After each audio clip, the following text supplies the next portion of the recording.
구원이 행위와 연관되어 있습니까? 없습니까? 우리가 구원받는 것이 행위와 연관이 있어 없어요? 또 다시 묻게요. 믿음과 행위와 연관이 있습니까? 없습니까? 교리적으로는 없다고 그렇게 말합니다. 믿기만 하면은 구원을 받는다. 그렇게 교리적으로는 말합니다. 성경을 한 구절 한 구절을 빼서 그것을 짜집기 하고 연관을 시키면은 그렇게 말할 수가 있어요. 그러나 성경 전체를 연관시켜서 전체를 보면은 우리의 믿음과 행위, 이 구원과 행위는 밀접한 연관이 있다고 하는 사실을 성경은 얘기하고 있어요. 이스라엘 백성들이 착각한 것입니다. 나는 이스라엘 백성으로 태어났기 때문에 나는 하나님의 자녀다 라고 그렇게 생각하고 있었던 거예요. 그래서 주님께서는 이스라엘 백성들을 책망한 거예요. 이스라엘 백성으로 태어나면 어떻게 살든 자기들은 하나님의 자녀라고 하는 착각을 하고 있는 거예요. 오늘날 한번 우리가 우리 자신들을 한번 돌이켜 봐야 됩니다. 난 하나님의 아무것도 행위를 안 해도 나는 하나님의 자녀가 맞는가? 마태복음 우리가 보면요, 5장에 6장, 7장 너무나 중요한 내용이 들어있죠. 그걸 산상수훈이라고 그래요. 그러면 그 내용 가운데서 산상수훈 가운데서 팔복의 말씀이 성경에서 가장 중요한 핵심적인 내용이에요. 그 마태복음 5장에 있는 팔복의 말씀이 무엇을 얘기합니까? 그냥 구원은 행위하고 아무 상관이 없다. 구원은 믿음과 행위와 상관이 없다. 그렇게 얘기합니까? 성경에는 분명히 말합니다. 마태복음 5장 팔복의 말씀으로 그렇게 되어질 때에 세상에서 빛과 소금의 역할을 한다는 거예요.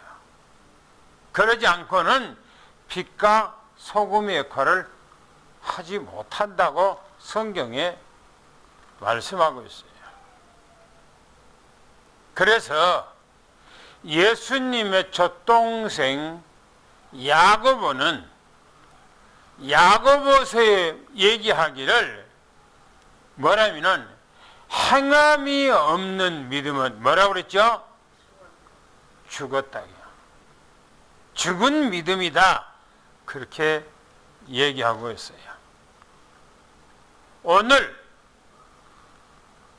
마태복음 25장 31절부터 46절까지 이 내용은 양과 염소에 대한 비유의 말씀입니다. 그러면 여기서 말하고 있는 우리가 보고 밖에 나가 볼 수 있는 짐승, 양이나 염소를 말하고자 하는 것이 아니에요. 하나님을 믿는 성도들, 교회에 나와서 하나님 앞에 예배를 드리고 있는 사람들을 말씀하고 있는 거예요. 총칭해서 말씀하고 있는 거예요. 하나님의 자녀들이 교회 안에서 있는데 구원을 어떻게 받느냐 하는 것을 오늘 말하는데, 특별히 우리가 오늘 이 말씀은 마태복음 24장은 세상 마지막 때 있을 종말과 예수님이 재림한 이후에 있을 심판을 얘기하고 있는 것이 마태복음 25장 얘기입니다. 마태복음 25장 얘기예요. 아주 중요한 얘기인데 오늘 본문에 뭐라고 말하고 있는가를 한번 우리가 31절, 33절을 한번 읽어보겠습니다. 거기서 뭐라고 했는가? 예수님의 재림 때에 이 세상의 모든 하나님을 믿는 사람들을 다 모아놓고 한 얘기예요. 주님께서. 한번 읽어보겠습니다. 시작.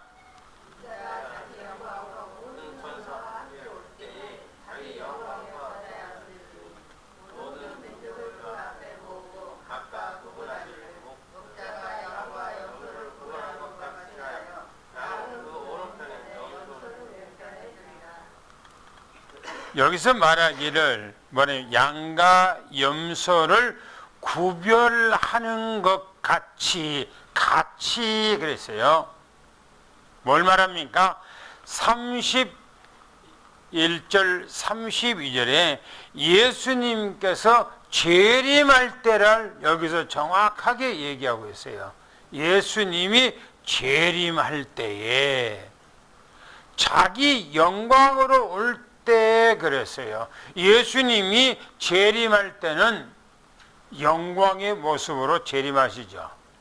영광의 모습으로. 초림할 때는 어린아이의 모습으로 이 땅에 오셔서 구속사를 이루었어요. 이제 예수님이 다시 올 때는 영광의 모습으로 재림한다는 겁니다. 그런데 성경이 말하기를 모든 천사와 함께 그랬어요. 모든 천사는 하늘에 하나님께서는 부리는 영들을 말합니다. 이 부리는 모든 영의 그 천사들을 함께 주님께서 재림한다는 거예요. 오는데 자기 영광의 보좌에 앉으리니 그랬어요.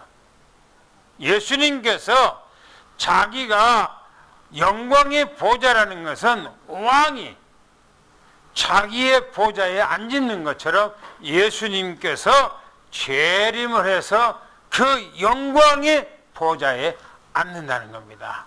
그런데 이렇게 말합니다. 모든 그 자리에 모든 민족을 그 앞에 모은다 그랬어요.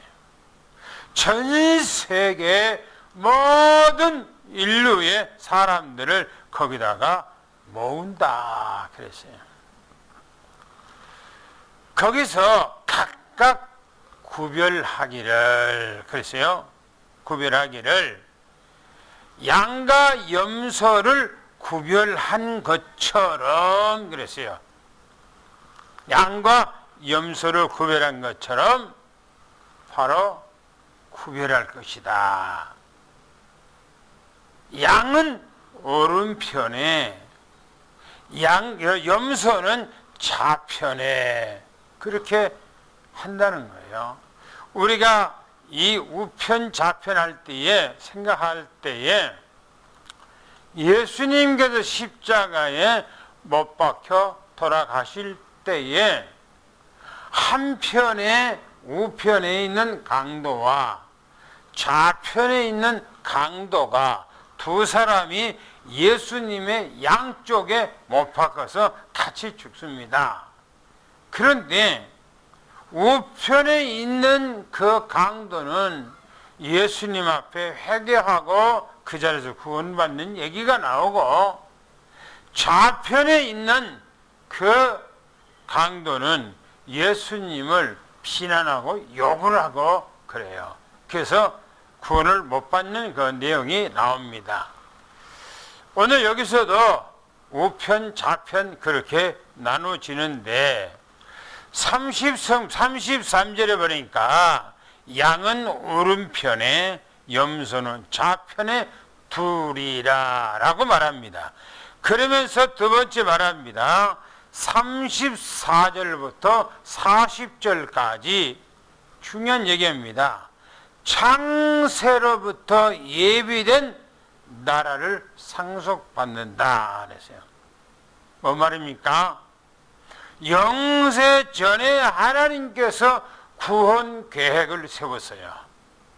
구원 계획을, 이 땅에 구원 계획을 세워놨어요. 그리고 창세 때부터 하나님께서 그 계획을 예정하고 이루어 가십니다. 그 예수님이 재림할 때 그것이 완성이 된다는 거예요. 완성. 그때에 이 세상에 구원받은 사람들이 어떻게 살았느냐 다 드러난다는 겁니다. 예수님께서 이 땅에 재림할 때요. 그래서 한번 여러분들이 오늘 본문 말씀 또 이 34절부터 40절까지를 한번 깊이 생각하고 읽어보겠습니다. 시작.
오늘 우리가 본문 말씀을 읽었는데요.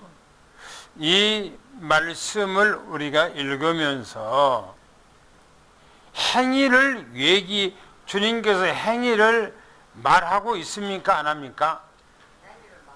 행위예요. 전체가. 행위. 삶을 지금 말씀하고 있는 얘기예요. 삶을. 다시 말하면 구원이라고 하는 것은 행위와 밀접한 연관이 되어 있다. 우리가 구원받는 건 믿기만 하면 그거 맞고 행위하고 상관없이 그게 아니라 구원이라고 하는 것은 믿음에 반드시 행위가 따라야 된다라고 하는 것을 말씀하고 있는 얘기예요. 반드시 행위를 따라야 된다. 보세요. 뭐라고 말하는가? 이렇게 말하고 있어요. 34절부터 36절까지 보면 이렇게 얘기합니다. 40절까지 보면요. 내 아버지께 복을 받은 자들이여. 그랬어요. 누구를 말합니까? 오른편에 있는 사람들에게 주님께서 복을 받은 사람이라고 얘기를 하고 있어요. 복을 받은 사람이라고 지칭하고 있는 겁니다. 그러면서 이렇게 말합니다. 창세로부터 너희를 이유하여 예비된 나라를 상속받으라. 이렇게 말합니다. 여러분, 이 땅에서 우리가 지금 살아가는 거는요, 미래에 앞으로 우리에게 닥쳐올 하나님의 나라를 상속받기 위해서 믿음 생활하고 있는 거예요. 그것이 없다면은 뭐 신앙생활 이유가 뭐가 있습니까? 뭐라고 말합니까? 내가 줄일 때에 너희가 먹을 것을 주었고 목마를 때에 마시게 하였고 내가 나그네 되었을 때 나를 영접하였고 내가 헐벗었을 때에 내게 옷을 입혔고 내가 병들었을 때에 나를 돌보아 주었고 내가 옥에 갇혔을 때에 찾아와서 나를 도왔느니라 라고 그렇게 말합니다. 지금 완벽한 행위를 얘기하고 있는 거예요. 행위. 여기서 행위는 믿는 사람들의 행위를 말합니다. 안 믿는 사람들의 행위를 말하는 것이고 믿고 있으면서 행위에 이런 삶을 살아가는 사람들을 지금 주님께서 말씀하고 있어요. 이렇게 또 얘기합니다. 이에 예수님께서 그렇게 얘기를 하니까 그 오른편에 있는 의인들, 양들이 하는 얘기입니다. 이렇게 말합니다. 주여, 우리가 어느 때에 주께서 줄이신 것을 우리가 보고 음식을 우리가 언제 대접했습니까? 주님께서 목말라 했을 때에 우리가 언제 가서 주님 앞에 마시게 하였습니까? 어느 때에 주님께서 내 앞에 나그네가 되어서 우리가 주님을 영접했습니까? 헐벗은 것을 보고 언제 우리가 주님 앞에 옷을 사서 내가 입혀드렸습니까? 어느 때에 예수님께서 내 앞에서 병들고 때로는 옥에 갇혔습니까? 언제 우리가 가서 찾아뵈었습니까? 라고 우리는 그렇게 한 적이 한 번도 없습니다.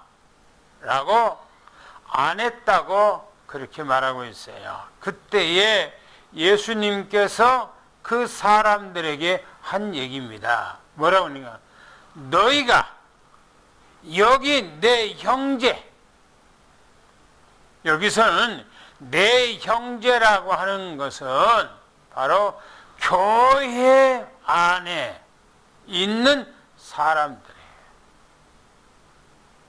교회 안에 있는 그 어렵고 낙후되고 힘들고 어려운 사람, 지극히 작은 자, 지극히 연약한 자, 요 사람에게 한 것이 곧 내게 한 것이니라 라고 그렇게 말씀하고 있어요. 여러분 한번 돌이켜 봐야 돼요. 우리가 지금까지 신앙생활을 하면서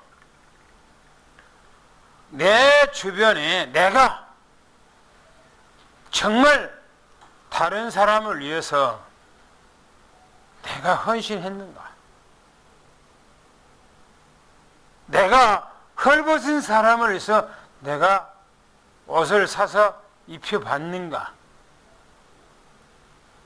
내가 옆에 어려워서 먹을 것이 없어서 힘들어하는 그런 사람들을 위해서 내가 먹을 것을 사가지고 가서 줘본 적이 있는가?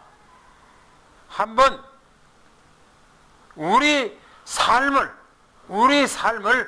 한번 돌이켜 봐야 돼요. 있는지 없는지. 저는 이런 걸 보면 참 부끄러워요.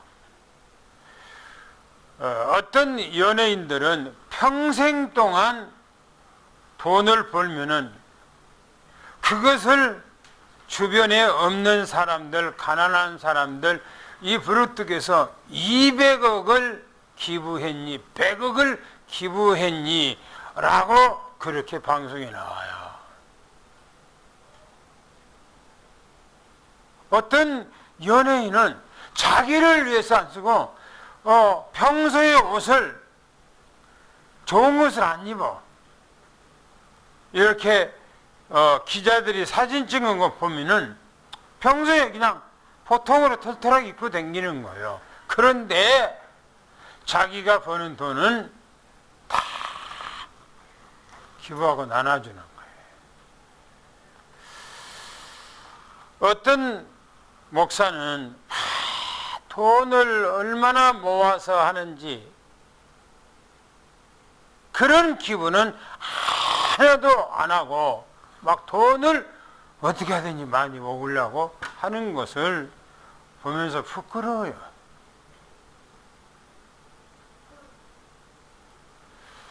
저는 그걸 많이 보거든요. 어떤 축구 선수는 아프리카 선수인데 자기가 1년에는 수백억을 받는 거예요. 그러니까 그 돈을 안 쓰는 거예요. 그리고 자기가 어렸을 때 성장하면서 너무너무나 가난하고 힘들고 어려웠고 생활했던 자기 고향 아프리카에 가서 축구 교실을 어마어마하게 크게 만들고 학교도 거기다가 어마어마하게 짓고 동네를 전부 다 새로운 주택을 만들어서 거기 전부 다 무상으로 다 주고 살라고 그러고 매달마다 그 사람들에게 생활비로 한 달에 10만 원씩을 주고 대단하더라고요. 자기를 내려놓고 비운다고 하는 거예요.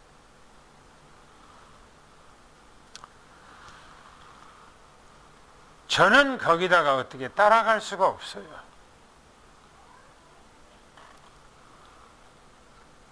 목사님들하고 같이 식사하고 밥 먹고 가면은 돈 10만 원 이상 그냥 깨져버리잖아요. 몇 사람 가서 밥 먹다 보면은. 그게 나는 때로는 예전에 너무나 아깝더라고요.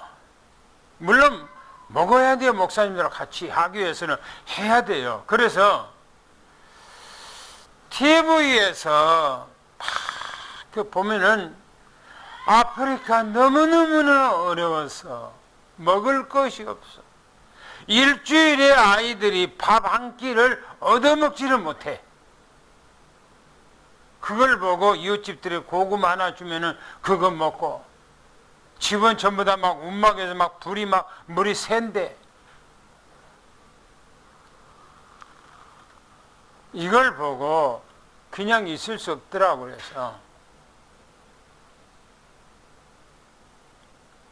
한 달에 매달마다 3만 원씩 카드에서 자동으로 빠져나가도록 해야 되겠다 하고 자동으로 지금 몇 년 동안을 그렇게 빠져나가고 있고 또 어디 고속도로 가다 보니까 휴게소 가니까 부르토끼 하는데 한 달에 조금만 이렇게 도와달라고 해서 거기다가 사인해서 하는데 한 달에 그건 5만 원씩을 매달마다 몇 년 동안을 그냥 카드에서 나가요. 이렇게 카드에서.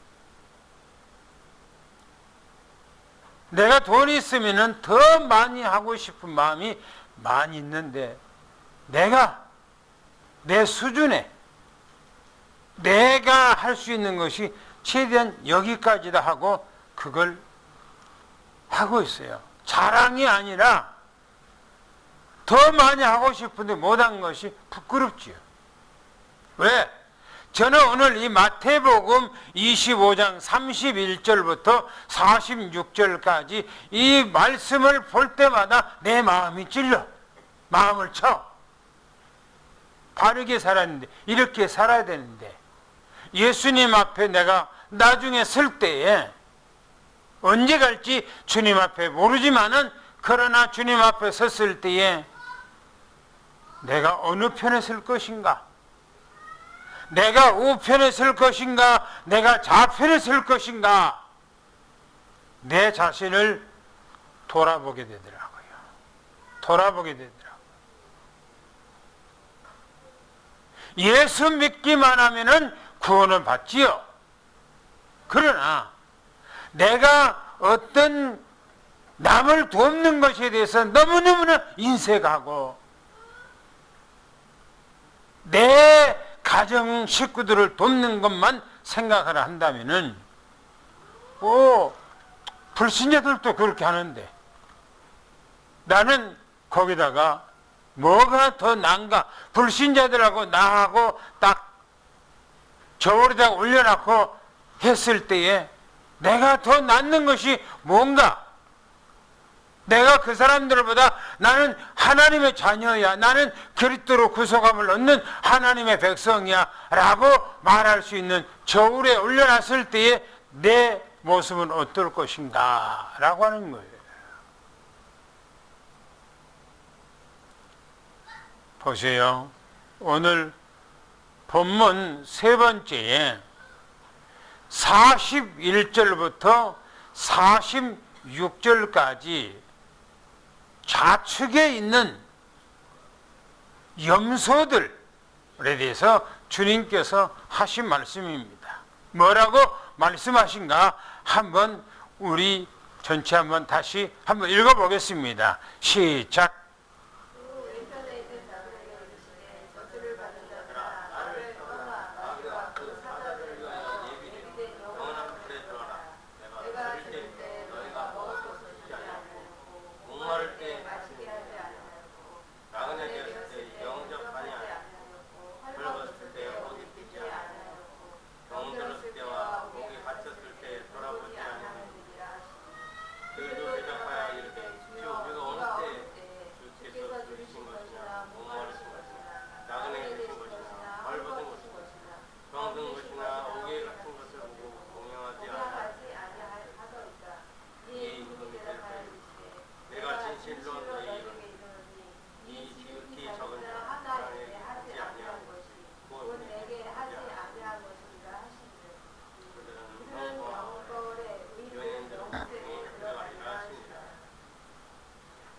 뭐라고 얘기합니까? 우측에 있는 그 양이라고 하는 의인들에게는 주님께서 복받은 자들이여 라고 말했어요. 그런데 왼편에 있는 그 염소라고 하는 그 사람들에게는 뭐라고 말하냐면 저주를 받은 자들이라. 저주를 받은 자들이라는 말은 구원이 있다고 하는 거예요? 없다고 하는 거예요? 구원을 못 받은 거예요. 구원을. 믿음이라고 하는 삶 속에서 뭔가가 내가 믿었으면은 내가 또 다른 사람들에게 뭔가를 베풀어야 돼. 예수님을 본받아. 우리가 예수님께서 우리를 위해서 자기의 모든 것을 싹 내렸던 것처럼 우리도 또 그런 삶을 살아야 한다는 거예요. 그런 삶을.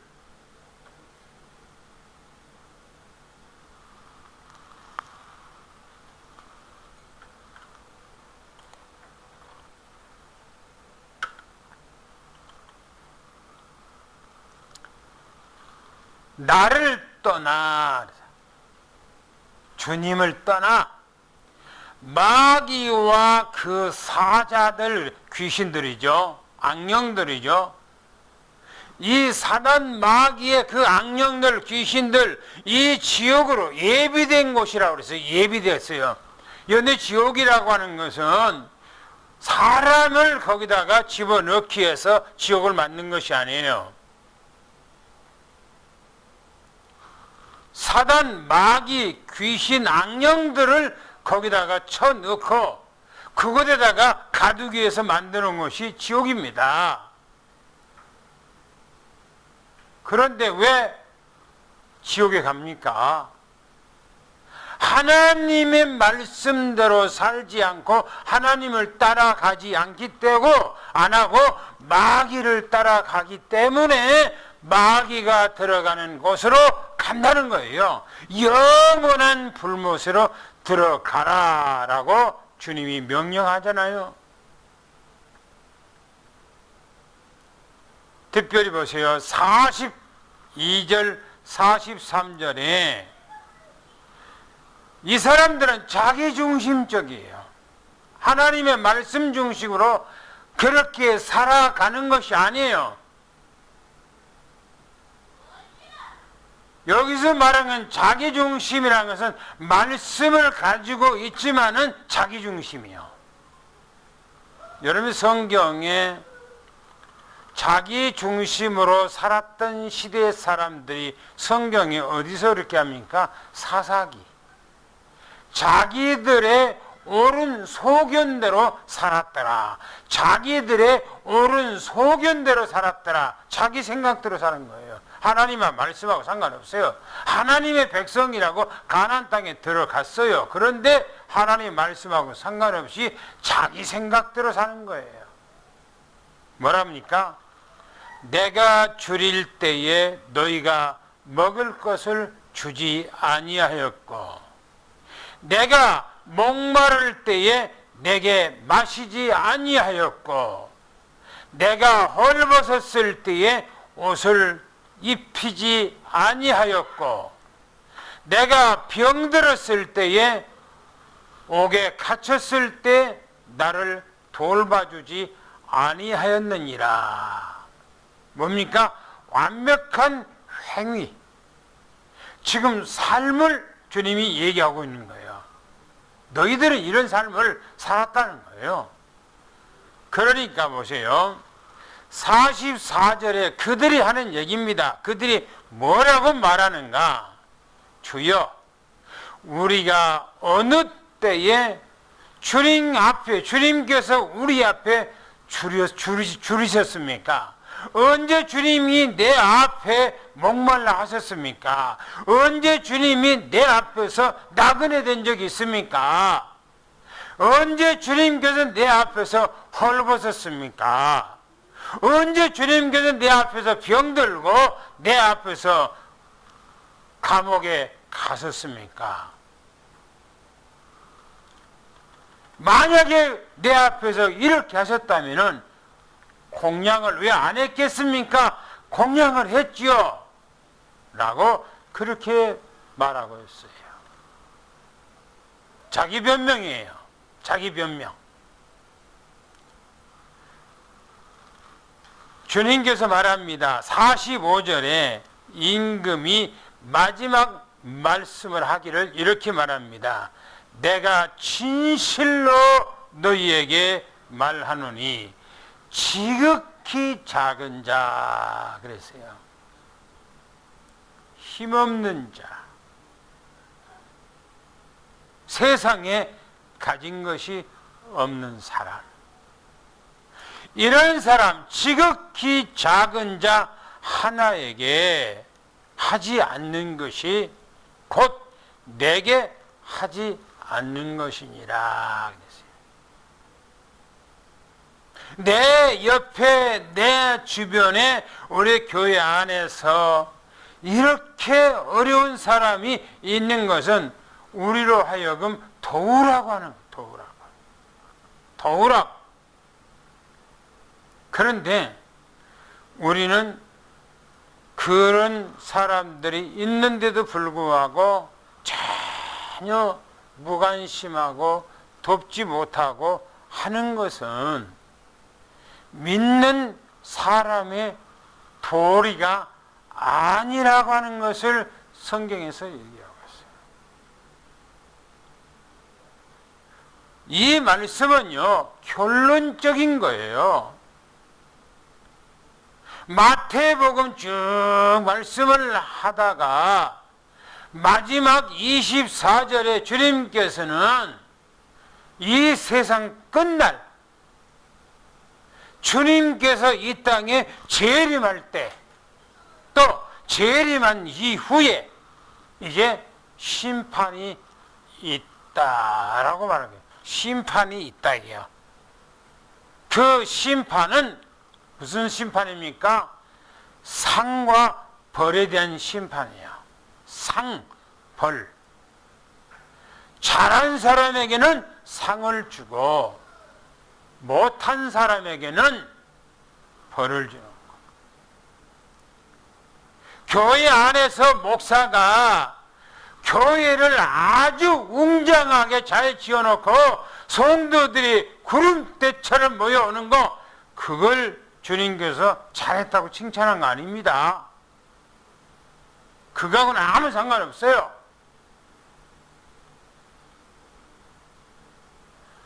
너 개개인의 삶 속에서, 너 개개인의 삶 속에서, 목사 너 개개인의 삶 속에서, 장로 너 개개인의 삶 속에서, 권사 너 개개인의 삶 속에서, 집사 너 개개인의 삶 속에서, 하나님을 믿는 너 개개인의 삶 속에서 이런 삶을 살고 있었느냐 이거예요. 이런 삶을 네가 살았냐 그 말이에요.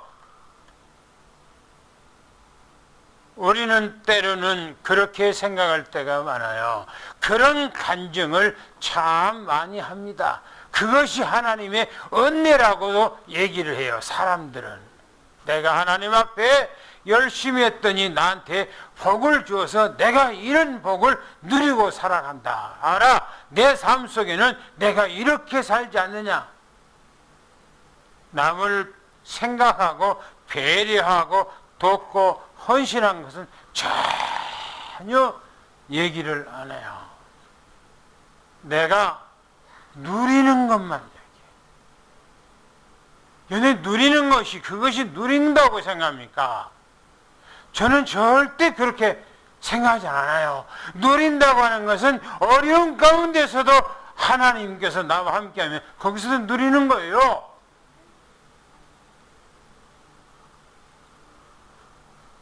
저는 이 말씀이 우리에게 너무나 중요한 말씀이에요. 저는 여기 오기 강단에 서기 전에 휴대폰으로 어떤 목사가 이렇게 어떤 큰 교회에 대해서 얘기를 하더라고요. 어떤 거기서 문제에 대해서. 내가 그분을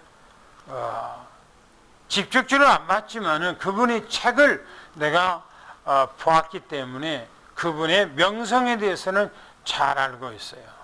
그분 큰 교회에 대해서. 일반 교회인데 어마어마하게 큰 교회지요.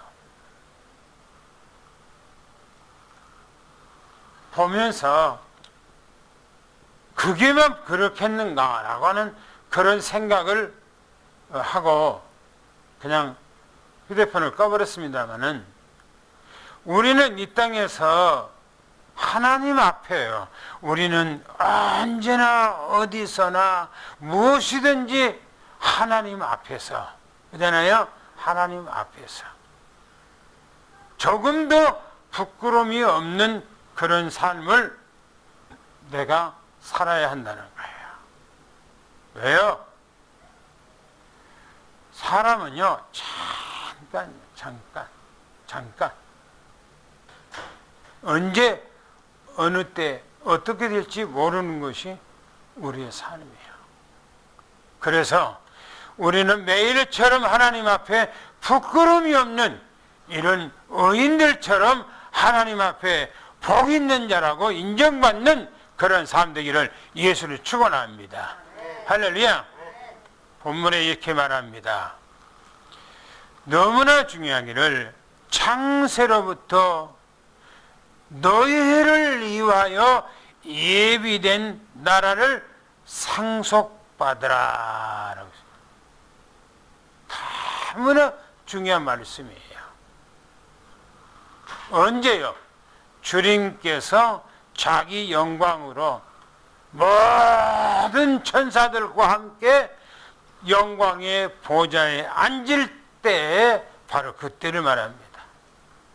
오늘 우리 삼성교회 우리 장로님들, 우리 권사님, 집사님들 이 은혜와 축복이 영원히 여러분의 것이 되기를 예수님 축원합니다. 할렐루야. 기도하겠습니다. 하나님 아버지, 너무너무나 고맙고 감사합니다.